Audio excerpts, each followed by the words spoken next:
So what we've done so far is an awful lot of rocking sideways, oscillation sideways, and I know for some of you I've come along and shown you that actually there's a different plane to work. Yes? So what we've been doing is moving them this way in all sorts of ways, but what I want you to think about is the fact that we can actually move them in another direction too. There's this direction we can use. And certainly over at the end there, I was showing you how to work. There was two different things I used. One was a little bit of rocking movement, oscillation movement in that vertical plane. But also the other thing I did was a compression, which I don't think I showed you guys before, did I? Oh, I did.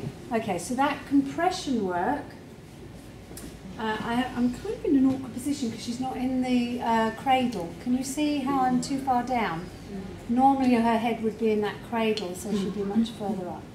I'm just going to show you it for now.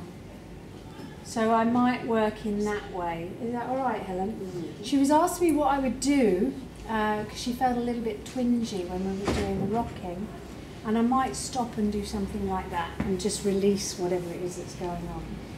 And then when you think about that, so what we've done now, we've worked in that direction and we've worked in this direction, and we can kind of combine the two.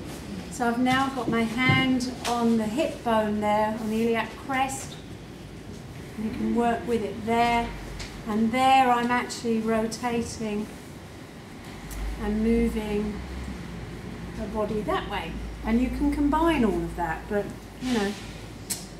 One of the things that I was talking about with Simon is just to capture the idea that it's a bit like an accordion.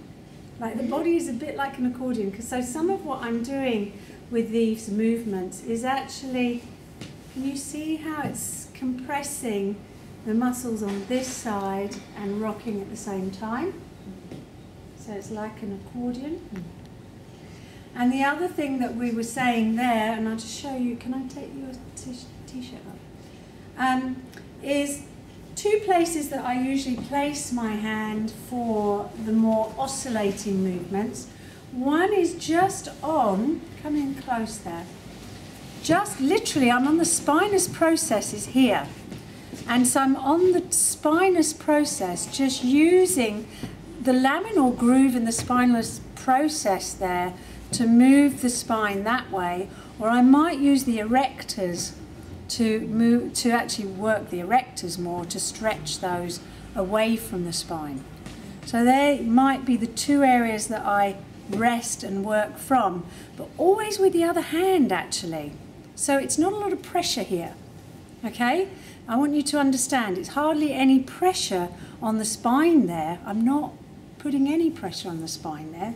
My hand is resting there, and I'm using the movement from this hand to get that movement further down, okay? And when I'm using the erectors, I'm actually working much more with pressure across there, across the erectors. Can you see how it gets her moving here? All right, got that? Just a few things to think about. And the other thing to think